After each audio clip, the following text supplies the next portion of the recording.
Today we're going to be solving for the cash flows or payment, which is the PMT function of our calculator. So here's the example. Florence has a loan with an outstanding balance of $199,000. The effective annual rate is 7.7%, and there is 5 years left on the loan. What will her payment be if she pays her loan off in 4 years? Okay, so let's get to the solution here. The mode is end. Since the timing of the cash flows is not mentioned, I'm just going to assume it's at the end of like the month.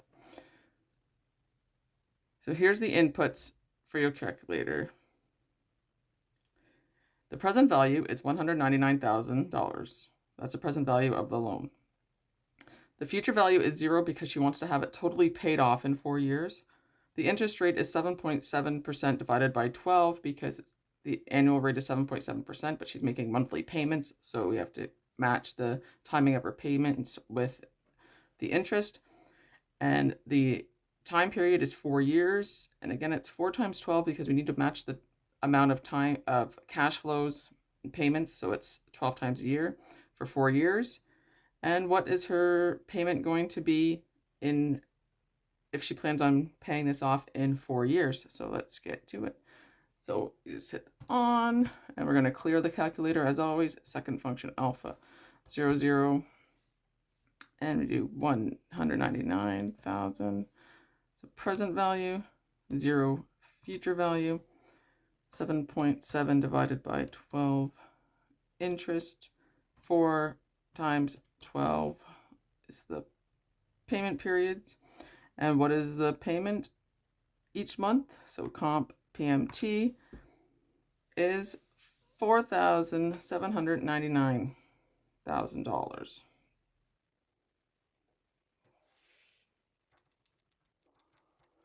And I made a mistake calculating this, so I'm going to keep this in here. I'm not going to start over.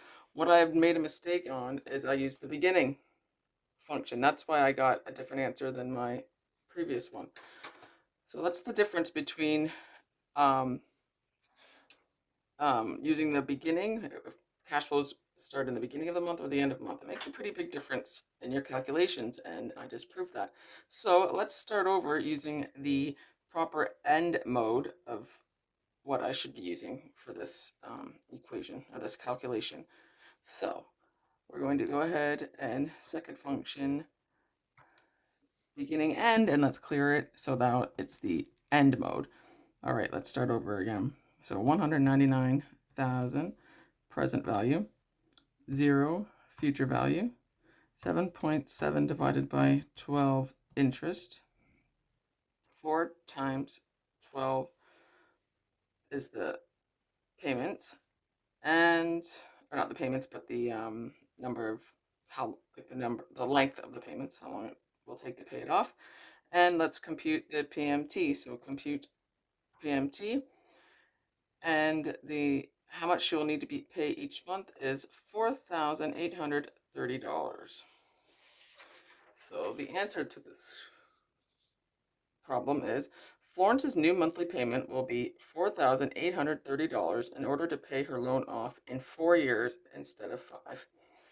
So I hope this helped, and you even seen how I made a mistake and how it didn't match and how to change that, and also how the mode of the calculator does really affect your answer. So there you go. This is solving for cash flows or payments using the SHARP Professional EL-738XT Calculator.